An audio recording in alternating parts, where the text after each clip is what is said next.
This isn't a rare bird, but it's not a bird most people would see every day. It's a white-faced heron. It spotted me, but it's not too concerned. It's used to living in urban areas. I wonder how close I can get before it decides I'm getting too close. It's aware of me, looking at me. Oh, there he goes. What a beautiful bird.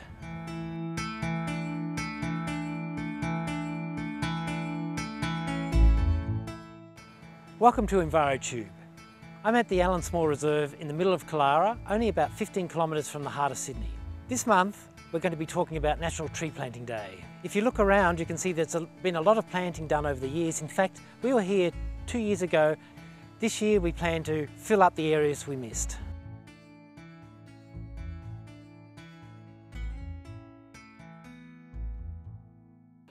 I've walked away from where we're going to be doing the tree planting for Tree Planting Day, and this is just an ordinary little bit of bush in Killara. Yes, it does link up with Garigal National Park, but just over here, probably less than 100 metres away, we've got houses. Now you think, what's in this little bit of bush? Why is it important? You just spend a few minutes here and all of a sudden you realise that this place is alive. It's not a cemetery, it's alive. There's bird life, there's macroinvertebrates in the water, there's fungus. It's really an absolute pleasure to be here, and just being quiet and taking your time and getting the ambience of the whole area, it makes it a very special occasion. When you turn up for Tree Planting Day, we just don't abandon you and hope for the best.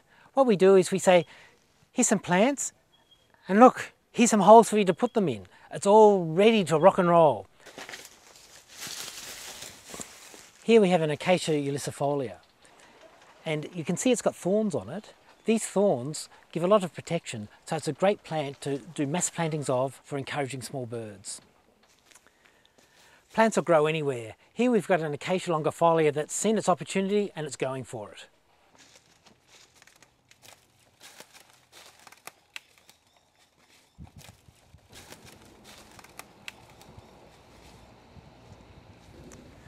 Look at the leaf litter in front of me.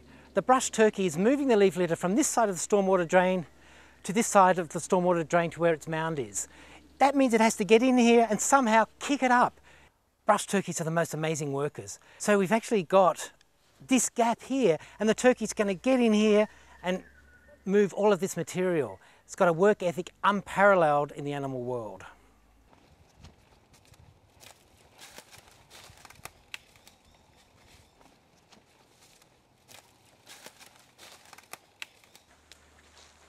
Now this is a baby mound.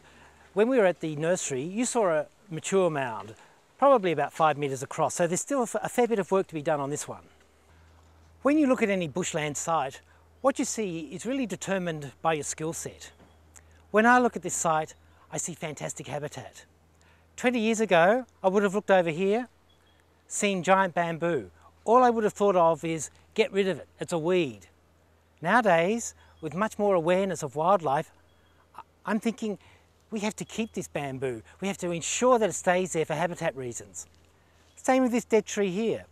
How many people watching this video would leave this dead tree if it was in their family yard?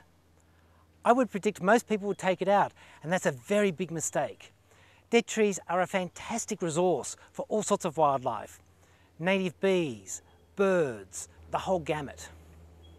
When a tree dies, it doesn't automatically have to have hollows to be useful for habitat. This tree, when it first died, was relatively young, relatively useless for animals that needed to live in it. But if you look carefully, you can see hollows are starting to form. These hollows are caused by the weather, and then once sort of things start breaking down, you'll get birds and animals actually making the hole bigger and bigger, and eventually creating a space where they can make a home. This is part of the process of it eroding away, of breaking down, and given a few years, I would predict there's going to be some birds or some possums or something like that living in this tree.